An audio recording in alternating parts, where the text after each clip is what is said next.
اگه میخوای که تو هم طراحی لباس رو کاملا رایگان یاد بگیری، حتما با من همراه باش. و اینکه من زکیه هستم و به کانال من خوش اومدید. امروز میخوام بهتون یاد بدم که چجوری قبل از اینکه آناتومی رو شروع بکنید دستتون رو روون بکنید با کشیدن یک سری از خط‌ها و دایره ها. برای مرحله اول بهتون بگم که چجوری مداد رو تو دستتون نگه دارید. مداد رو بین دو تا انگشتتون قرار میدید و با این شست نگهش میدارید. مداد اصلا از توی دستتون نباید تکون بخوره و نچرخه و در حین کشیدن این خط‌ها و دایره ها هم نباید تکون بخوره. برای مرحله اول چی کار میکنیم؟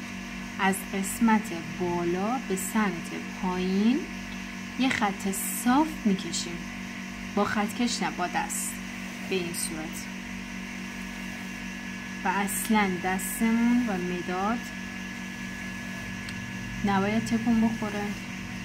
به این صورت خطها رو میکشیم.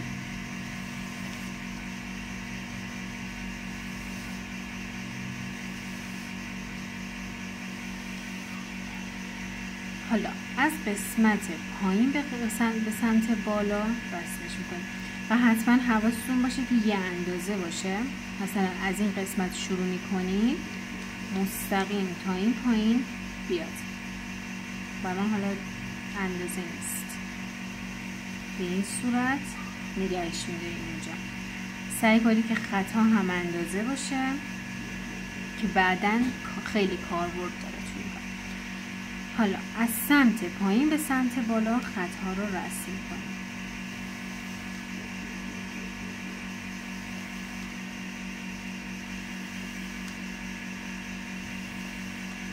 بعد از اینکه این خطهای صاف رو رسم کردیم، حالا میرسه به قسمت این که از سمت چپ به سمت راست بکشیم. به این صورت همینجوری که از بالا به پایین میکشیدیم از چپ به راست میکشیم، فقط یکم اندازش کوتاه‌تره، به این صورت. بعد از اینکه این خط‌ها رو کشیدیم از سمت راست به سمت چپ بدون اینکه مداد تو دستمون تکون بخوره میکشیم، به این صورت. خب این خط‌ها هم تموم شد. حالا میرسیم به خط‌های مورب. خط‌های مورب به این صورته که از قسمت پایین به قسمت بالا رسم میشه.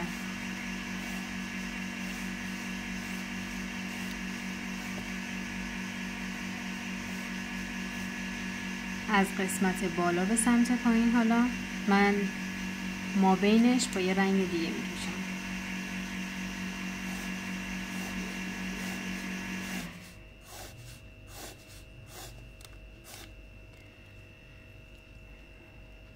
حالا از بالا به سمت پایین به این صورت.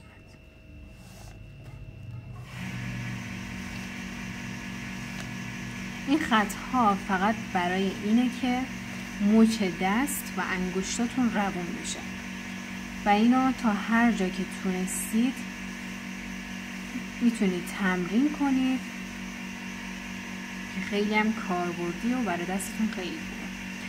بعد از اینکه این خطای مورب رو هم کشیدیم میریم سراغ کشیدن دایره.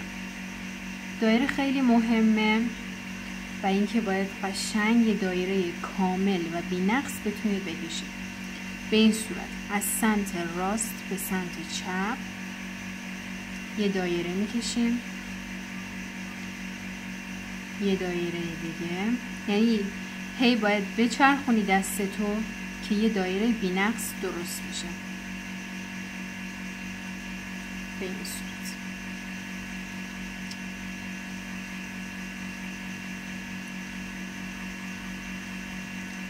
بعد از اینکه این دایره رو از راست به چپ کشیدیم حالا از چپ به راست میکشیم.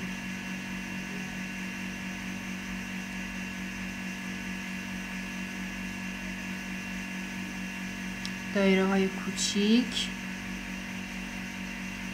و بزرگ. خب اینم از تمرین امروز ما.